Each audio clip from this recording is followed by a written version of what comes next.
Next, Psychotronic History of Sci-Fi, Part 3. Stanislaw Lem is the most famous Polish science fiction author of all time.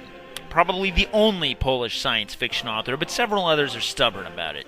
In a rare twist for imported artistry, his work isn't completely nihilistic, whiny bullcrap that alienates them from the rest of the world, and which pretentious critics like because it's challenging. Okay, some of it is, but for the most part it deals with classic science fiction themes.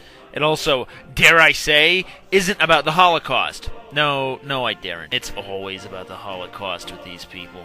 Anyway, Lem's most famous book is Solaris, about a group of scientists orbiting a planet that is entirely covered by an ocean.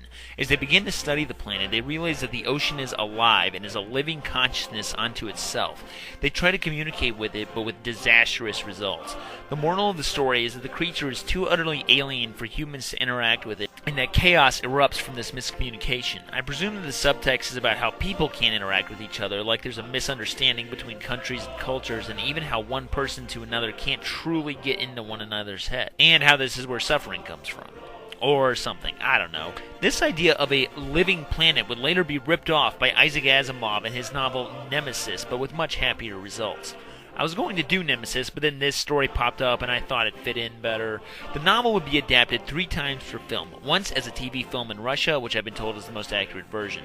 There was a full Russian movie in the 70s, which was more about the people on the space station going crazy rather than the failed communication with the planet. There was also an American version in 2002 with George Clooney, which was more of a remake of the Russian film than an adaptation of the book. His other stories include The Siberiad, a collection of short stories about a pair of robots traveling the galaxy to save the universe. Yes, this exists. He also wrote His Master's Voice, about a network of radio telescopes that detect a message from aliens of deep space origin. Again, they still can't really understand what the aliens are trying to say. If this sounds like Contact, don't worry, we'll get to that soon. For now, we have to get back to America and the jacks of all trades.